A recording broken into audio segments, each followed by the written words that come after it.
sommeil, fascine la croix, les que les fait des mains.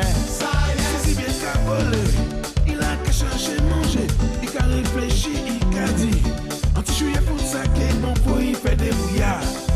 Si chance les attraper, mais péché oublié, si tout veut priper ça dit merci, qu'est chanter.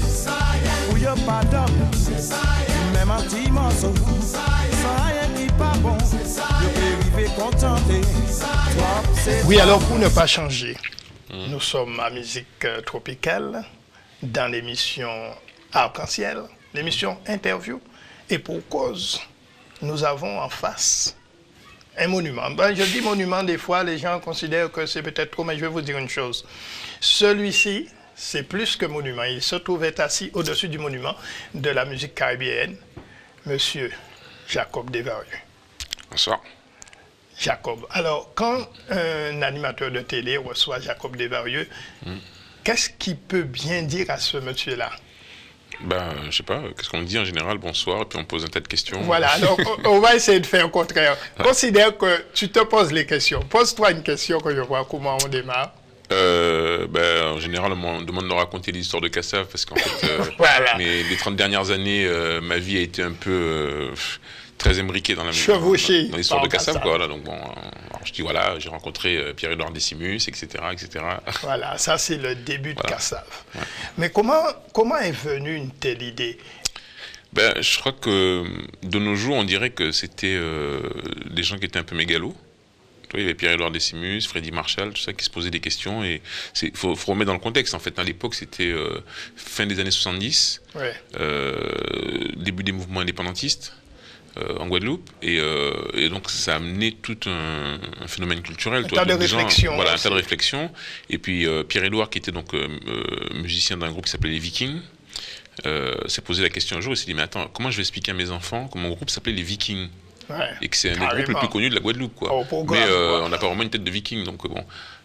Donc c'est parti de là la réflexion. Et puis aussi le fait qu'il avait été à New York, je crois, et puis dans notre pays. Et quand il disait voilà, je suis antillais, je fais de la musique antillaise, on disait ah bon, mais c'est quoi Et puis les mecs sortaient un vieux disque, tu sais, dessous les fagots, quoi, tu vois, dessous la poussière. Et quand ils le mettaient, évidemment, alors la musique, ouais, ça a toujours plu, la musique antillaise a toujours plu aux gens, mais il y avait une grosse différence, par exemple, quand tu arrivais aux États-Unis, le mec il te passait, par exemple, je sais pas, Earth, Wind & Fire, puis derrière il mettait un disque antillais, évidemment, bon, le son c'était pas pareil, la production c'était pas du tout le même niveau. Et lui, ça le mettait un peu mal à l'aise, quoi. Donc il a commencé une réflexion là-dessus en se disant, mais notre musique plaît toujours, mais par contre, le son et tout ça, ça nous met des barrières. Donc il faudrait qu'on arrive à faire que notre musique soit toujours notre musique, mais qu'elle soit produite aussi bien que les autres musiques qu'il y a sur Terre et qu'on puisse l'écouter n'importe où, à Tokyo, à New York. Alors c'est un peu mégalo, hein, c'est un peu farfelu vu comme ça, quoi. Mais bon, évidemment, 30 ans après, vu qu'on est arrivé à jouer dans pratiquement tous les pays qui existent sur Terre, donc évidemment, ça fait plus sérieux. Voilà. Alors, pour découvrir qui est Jacob Desvarieux, la question qu'on va lui poser, c'est où es-tu né, Jacob? Moi, à Paris, dans le 14e. Oui. Ça fait pas bon petit Parigot. Ouais, le porte-drapeau de la musique antillaise, je suis né à Paris, bah oui. Voilà. Et nous avons entendu aussi parler de ton séjour en Afrique. Oui, après, j'ai beaucoup voyagé quand j'étais petit, parce que ma mère avait envie de connaître un tas de pays. Et puis, il faut voir aussi qu'à l'époque, quand on était aux Antilles, bon, ça a un petit peu changé, pas beaucoup, mais un petit peu quand même. Vu des Antilles, l'Afrique, c'était un endroit où il y avait des cases, des paillotes, des gens qui se déplaçaient de liane en liane, en fait, tu vois, Tarzan, quoi. Et en fait, ma mère avait envie de voir ça de près, quoi, puisqu'elle a rencontré des Africains à Paris qui lui disaient, mais non, c'est pas du tout comme ça, tu vois. Et puis un jour, on a dit, bon, on va aller voir. Et puis on est parti, on est arrivé au Sénégal. Et moi, en tant que gamin, bon, quand j'ai vu ça, bon, au Sénégal, pour moi, c'était la même chose qu'aux Antilles, hein. Tu vois, il y a beaucoup de noirs, il y a des immeubles, des machins, enfin c'est pareil, quoi. Le développement c'était au même niveau à cette période-là, en tout cas. C'était aussi développé que les Antilles, quoi. Et ça nous a beaucoup surpris. Par contre, au-delà du développement, de l'argent et tout ça, il y a un truc où ils étaient beaucoup plus forts que nous. Si tu veux, intellectuellement, le niveau était quand même vachement plus élevé que chez nous, quoi. Tu vois, ils avaient culturellement, ils étaient plus forts. Oui, toi, une recherche, un besoin de jouer. Oui, il y avait un truc vraiment. Moi, je me rappelle avec des gosses de mon âge, quoi. Tu vois, ils avaient une vision beaucoup plus poussée que la mienne, quoi. Et puis, j'ai compris ça quand je suis revenu en tant qu'adulte. Tu vois, parce qu'à l'époque, moi, on m'appelait Leblanc. Ouais. Hein, donc, je me trouvais ça un peu bizarre parce que la plupart étaient moins noirs que moi, mais bon. Et quand je suis revenu en tant qu'adulte, j'ai compris ce qu'il voulait dire en fait, en m'appelant le blanc, parce que c'est vrai que nous, Antillais, on voit le monde à travers les yeux des blancs. Tu vois ? Donc, à la limite, nous, on peut faire des réflexions du style, là, ouais, mais tu sais, j'ai vu un noir l'autre jour, bon. Et le gars qui te regarde, te dit, mais qu'est-ce qu'il raconte ? Tu vois, un Africain, il te dira jamais, j'ai vu un noir, parce que lui, il sait qu'il est noir, donc pourquoi tu vois, il a vu quelqu'un. Bon, alors que nous, on dit, on a vu un noir. Enfin bon, tu vois, ce sont des petits détails comme ça qui font qu'on nous repère au milieu de plein d'Africains, quoi. Mais déjà petit, tu avais la chance de côtoyer un certain Adama Faye. Oui, c'est-à-dire que c'était mon voisin, en fait, il habitait en face de chez moi, à Dakar. Qui t'a donné les premières notes. Voilà, il m'a donné les premières notes parce que bon, moi j'avais une guitare alors que je ne savais pas en jouer, alors que lui il savait en jouer. Et puis il y avait tous ses petits frères qui jouaient aussi, tu vois, et qui jouaient parce que leur grand frère leur apprenait, quoi. Et puis un jour j'ai demandé de m'apprendre. Et des années après, mais longtemps après, tu vois, j'ai revu donc Adama et j'ai revu aussi ses petits frères. Tu vois, qui sont devenus d'ailleurs certains de bons musiciens. Il y en a un qui est bassiste avec Youssou N'Dour, par exemple, notamment, tu vois. Donc, tu vois, les petits frères ont progressé de leur côté, et moi du mien, pour se retrouver 25 ans après, quoi. Mais le fait de grandir en Europe ou quelque chose de ce genre t'a donné une tendance un peu rock, puisqu'au début, tu avais plus... Ben oui, parce que, vu qu'après, après Sénégal, je suis retourné en Europe, la musique qui passait à cette époque-là, c'était la pop musique, le rock, tous ces trucs-là. Donc moi j'ai commencé la musique en jouant ces musiques-là, en jouant du blues, en jouant Jimi Hendrix, Led Zeppelin, tout ça. Et puis au fur et à mesure j'ai évolué là-dedans, quoi. Et puis jusqu'au jour où je me suis intéressé un peu à James Brown et à des musiques nord-américaines. Et puis après, je suis arrivé à la musique antillaise, quoi. Je suis arrivé carrément à la fin, quoi. Oui, et donc quand ça va démarrer, puis ça a commencé à faire un tabac partout, à travers le monde, et là vous avez vraiment pris conscience, toute l'équipe, qu'il fallait vous renforcer de tous ceux qui sont venus par la suite. C'est-à-dire qu'en fait, même pas, parce qu'en fait quand on a commencé, on faisait ça pour s'amuser, bon, parce qu'on était tous, la plupart des gens qui avaient dans le groupe, c'était des gens qui étaient musiciens de studio. Donc c'était une expérience, quoi. On disait tiens, il y a un mec qui a une idée sympa là, on va essayer d'expérimenter ça. Puis on venait, c'était même pas pour l'argent, pour quoi que ce soit, on pensait même pas que ça allait marcher. Et puis quand ça a commencé à marcher, on a dit tiens, ça marche, on peut faire des concerts et tout ça, ça t'intéresse? Oui, ça t'intéresse? Non, bon voilà, on a remonté le groupe à partir de ça.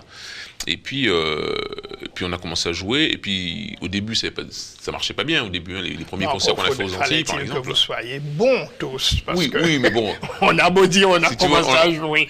C'est sûr, il fallait qu'on soit bon, et puis mais on avait de l'ambition quand même. On se disait bon, attends, on va mettre la claque, tout ça. Quand on est arrivé les premiers concerts, je me rappelle, c'était du genre s'il y avait 1000 personnes, c'était bien, quoi, tu vois. Bon, alors qu'on venait faire ça dans des stades, quoi. Bon.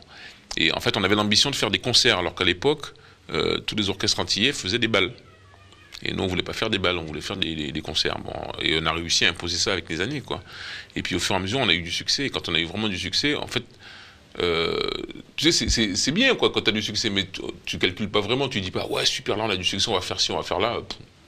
Nous, on jouait, quoi. On jouait et on faisait ce qu'on avait à faire.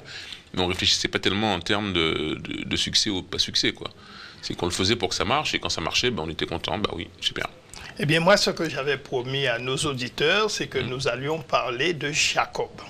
Jacob, l'individu, mais c'est pas évident, il n'y a pas de c'est très lié, Jacob sans Kassav. Donc, finalement, mais Kassav, chez nous, c'est une bonne tradition, c'est quelque chose que l'on mange petit, hein, n'est-ce pas?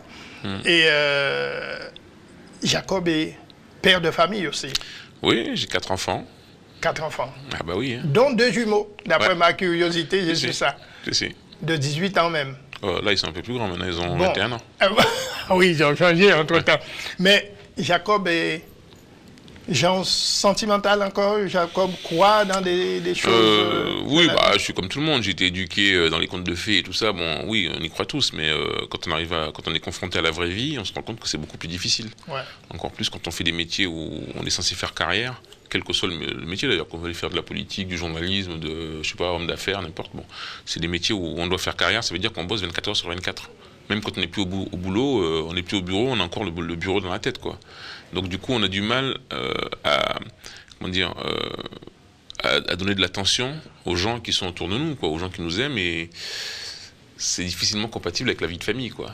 Eh bien, nous, pour faire plaisir, nous faire plaisir aussi, mais faire la grosse surprise à Jacob, parce que Jacob nous fait un honneur d'être ici avec nous à Musique Tropicale. Eh bien, on lui a réservé une surprise en beauté, puisque je suppose qu'il est très sensible à la beauté. Nous avons fait venir l'une des plus belles notre Miss Carnaval de l'année.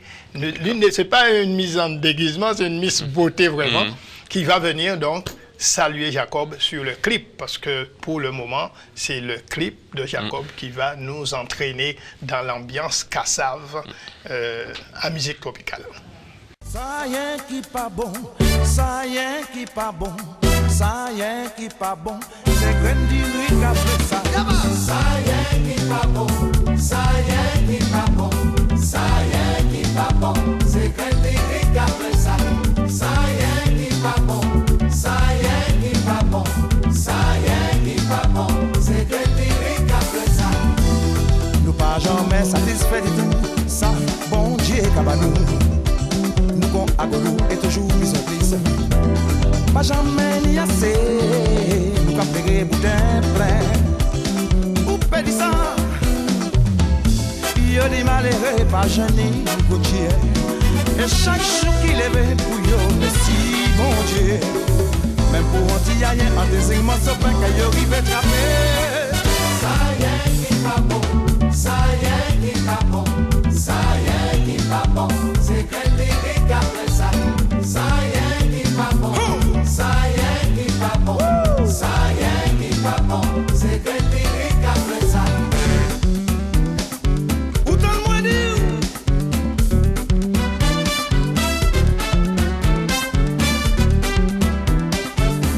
C'est ça y est qui pas bon.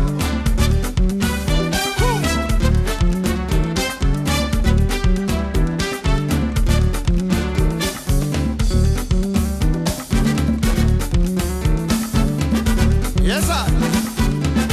Boudou. Ça y est. Où y'a pas d'homme. C'est ça y est. Même un petit morceau. Ça y est qui pas bon. C'est ça y est. Je peux vivre contenté. Ça y est. C'est toi. C'est ça y est.